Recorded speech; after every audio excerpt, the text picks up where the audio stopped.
Good morning.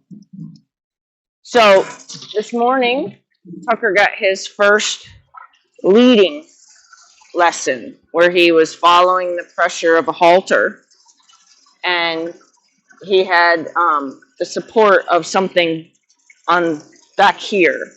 So that way, when he wasn't figuring out the pressure on the pole, which is behind his ears, from the halter, instead of letting him panic for any real length of time, you know, you give him extra support in learning what the proper answer is to that question.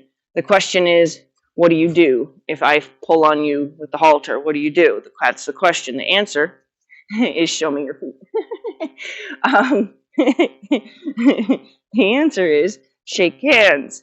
But to help him find the answer, you put something to guide him from behind. And I have a circular piece of lariat that is, made into like a hula hoop, which hula hoop would be fine as well. A lot of people use like a super long lead rope and they kind of figure eight it around their butt and everything.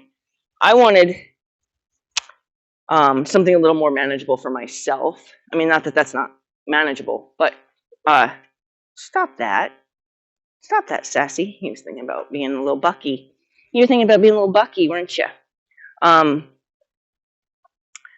So anyway, a long explanation. So he learned, there's a video to be found. It was a little bit of a hot mess, mainly because she came back into the stall with me to find out what's going on, because she was already out of the stall with the intention to kind of help him follow her lead. And that's been the problem, is he doesn't. He kind of very independent, kind of goes off and does his own thing. So that's why at 2 weeks old, we're learning how to lead already.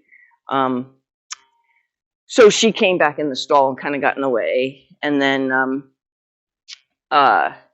once we got going, Bailey's usually, I shorten her line. She's tied in the barn when I have the main doors open because she's a wandering breed.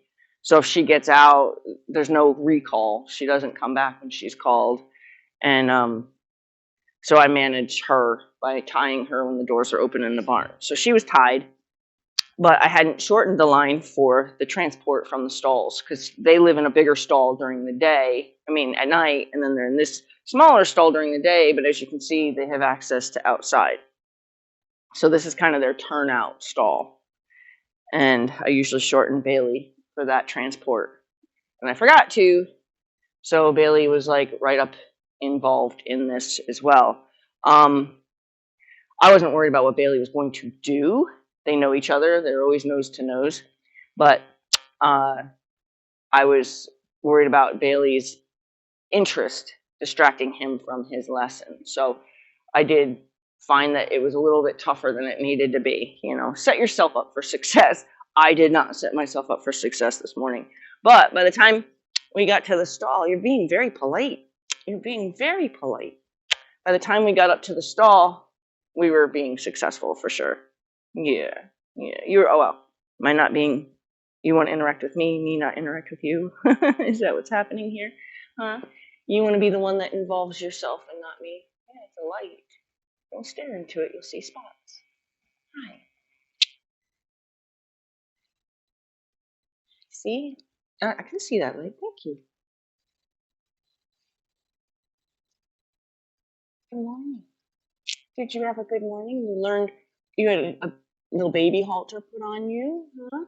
And then you learned how to follow the feel of that.